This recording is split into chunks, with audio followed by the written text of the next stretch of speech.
तो कमल साहब बहुत शुक्रिया प्रोग्राम के लिए, आपने वक्त निकाला। ज़ाहिर हुकूमत और प्राइम मिनिस्टर भी ये समझते हैं कि ये खरीदो फरोख्त हो रही है, आपके लोगों को पैसे देकर ख़रीदा जा रहा है, लेकिन क्या ये सिर्फ पीपल्स पार्टी कर रही है? अगर बकौल आपके ये हो भी रहा है ऐसा, तो इसमें क्या नून लीग शामिल नहीं है, दीगर जमातें शामिल नहीं हैं? फिर सिंध में गवर्नर राज की बातें क्यों कर रहे हैं शेख साहब इस वक्त? कि सिंध ने ओपनली कहा है, बिलावल ने और उनके वालिद जरदारी साहब ने तो बड़ा ओपनली ये कहा कि पहले भी हमने मंडियां लगाई थी।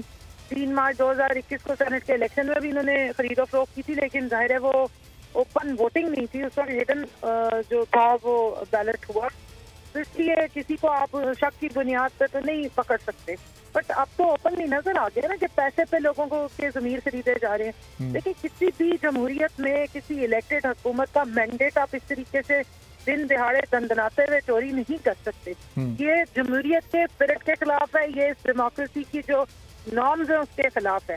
एक पार्टी अपने जो सरबराह या अपना लीडर है वो अपने वोट को इस्तेमाल करके नो कॉन्फिडेंस के थ्रू जो है वो चेंज कर सकती, लेकिन कोई और पार्टी हॉर्स ट्रेडिंग करके पैसा लगा के लोगों के ईमान खरीद के किसी और का मैंडेट चोरी नहीं कर सकते। इसीलिए डिफेक्शन क्लॉज भी बनी हुई है और ये दुनिया की जमहूरियतों में कहीं नहीं होता। तो सिंध का पैसा जो है वो जहाज में बोरियों में भर के लाया गया, जिस तरीके से यहाँ लोगों को बुला के बिठाया गया और उनको पैसे दे के और उनसे मुआहदे किए जा रहे हैं और उनको अंडर जो है वो डिटेंशन रखा जा रहा है, ये तो कहीं दुनिया में नहीं होता। तो कमल साहब, फिर आप लीगलाइज करें और एक खान साहब तो हमें बताते हैं कि उनको तो पता था कि किन एमएनएज को पैसों की ऑफर हो रही है और वो एमएनएज आकर खान साहब को बता भी रहे हैं, तो फिर इनको हुकूमत ने खुद क्यों नहीं इंगेज किया, बेहतर तरीके से डील क्यों नहीं किया, क्यों इनको मौका दिया कि आप पैसा लें, अपना ईमान बेचें, अपना वोट बेचें और हुकूमत को कमजोर कर सकें? हुकूमत ने खुद ही ये मौका इनको दिया ना। वो क्या कहते हैं, रात को उसामा बिन लादेन का ऑपरेशन करवाता है और सुबह को तालियां बजा रहे हैं और ओबामा को शुक्रिया अदा कर रहे हैं। कि वही है ना, जब इंडिया के प्यारे अंदर आए थे तो इसने कहा था कोई बात नहीं, खैर है, ऐसे हो जाता है। ये वही पार्टी जिनके कठपुतली प्राइम मिनिस्टर जो हैं उन्होंने 470 ड्रोन अटैक्स में मरने वालों को कहा कि कोलैटरल डैमेज में डाल देंगे। इन लोगों की क्या ये हरकतें हैं और क्या औकातें हैं कि ये कठपुतलियां हैं इस वक्त मगरिब की। और आज तो खुल के शहबाज शरीफ ने कह दिया कि एब्सोल्युटली नॉट नहीं कहना चाहिए था। उनके बेटे को भी बड़ी दुख हो रहा था, हमजा शहबाज को, कि जी यूरोपियन यूनियन का ही आपने जिक्र क्यों कर दिया। तो गेम छोटी नहीं है, गेम बहुत बड़ी है। पैसा सिंध हुकूमत के थ्रू आ रहा है और जगहों से भी आ रहा है। पैसा तो सारे इस्तेमाल करें, लेकिन हम इनको एक्सपोज भी करेंगे और हम इस बड़ी साजिश को नाकाम बनाएंगे। कैसे कमल साहबा, कैसे? अभी तक ये जितने भी लोग हैं, ये 24 हैं, 27 हैं या 33 हैं, ये अलग अलग फिगर आ रहा है, अभी तक हुकूमत ने इनको बेहतर तौर पर डील नहीं किया, अपने डायलॉग्स में इंगेज नहीं किया, खान साहब ने इनसे मुलाकातें नहीं की। अब इस साजिश को कैसे नाकाम बनाएंगे? अगर 33 लोग उस तरफ चले जाते हैं तो आपका तो नंबर ही बहुत कम हो जाता है, 150 से भी नीचे आ जाते हैं आप। इस वक्त तो हमको फैसला करना है कि ये सारी मंडियां लगी रहनी चाहिए, ये जमीरों के सौदे इस तरह से होंगे और जो जमीरों के सौदागर हैं, जो राशि और मुर्तशी दोनों हैं, इनको हमने क्या इज्जत के साथ सिरों पर बिठाना है या हमने इस मुल्क से ये कल्चर खत्म करना है?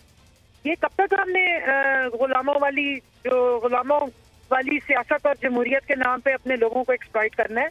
अगर इमरान खान ने आंखों में आंखें डाल के कहा है कि हम गुलामी नहीं करेंगे, हम डिक्टेशनें नहीं लेंगे और यहाँ पे हम अपने अड्डे नहीं देंगे और किसी को ड्रोन अटैक नहीं करने देंगे, पाकिस्तान की गरीब आवाम कत्ल नहीं होगी, आपकी जंगों में हम नहीं शामिल होंगे और हम किसी मजलूम को इस तरह से अपने कौम के किसी बंदे को मरने नहीं देंगे, तो उसको सजा देनी है जैसे भुट्टो को सजा दी थी। ये भुट्टो के नाम पे तो जरदारियों ने यहाँ पे लूटमार मचाई हुई है और वो जो दूसरे शहबाज लोहारों ने यहाँ पे और नवाज लोहारों ने यहाँ पे ये ड्रामा मचा रही है, अब ज्यादा अच्छा नहीं चलेगा। हमारा वोटर है अवाम और इन सारे जो 2 नंबर जमीर फरोशों को पीटीआई के निशान पे इमरान खान के नाम पे अवाम ने वोट दिए थे कि चंद पैसों पे टकों पे अगर अपना ईमान बेचेंगे तो अवाम ही इनका एहतसाब करेंगे। लेकिन कौन सा अवामी एहतसाब के लिए तो फिर इलेक्शन का इंतजार करना पड़ेगा ना, उसके लिए तो इलेक्शन का इंतजार करना है। कहाँ से पैसे आ रहे हैं और किन कठपुतलियों की डोरें कहाँ से हिलाई जा रही है, अगले 10 दिनों में कैसे डील करना है? अगर सुन ले मेरी बात जी, जो बिलावल जी के कहते थे ना तुम तो कठपुतलियों, मैं भी इनको यही बता रही हूँ कि ये सब कठपुतली है और इनकी डोरें अमेरिका और यूरोपियन यूनियन हिला रहा है और पाकिस्तान की आजाद खर्चा पॉलिसी की तबाही मचा रहे हैं और जो पाकिस्तान में OIC का इजलास होने जा रहा है, ये सब उसके खिलाफ साजिशें हो रही हैं जिसको हम बिल्कुल नाकाम करेंगे। मैं एक बात आपको अलल ऐलान बता दूं, 5 से 6 सूबाई हुकूमतें हमारे पास हैं पंजाब की हुकूमत और खजाना भी हमारे पास है। मंडियां लगानी होती इमरान खान ने तो 15-20 करोड़ क्या करोड़ अरब रुपया दे के भी मंडी लगाई जा सकती, लेकिन हम इस मंडी वाली सियासत, इस ईमान फरोशी की और 2 नंबरी की सियासत के खिलाफ ही खड़े हुए, इसलिए हम ये ऐसा कुछ नहीं करेंगे। 1 रुपए में भी किसी का ईमान नहीं खरीदने की कोशिश करेंगे। जो मुल्क के साथ खड़ा हुआ है वो आ जाएगा इधर, जो मुल्क फरोशी करना चाहता है ये अवाम की अदालत में फिर जाके मुंह दिखाएंगे। ठीक है, और वो आज चलें, बहुत बहुत शुक्रिया। कंवल शोजब साहिबा पाकिस्तान तहरीक इंसाफ की सीनियर रहनुमा हमारे साथ मौजूद थी। सब्सक्राइब करें और बेल दबाएं ताकि कोई खबर रह न जाए।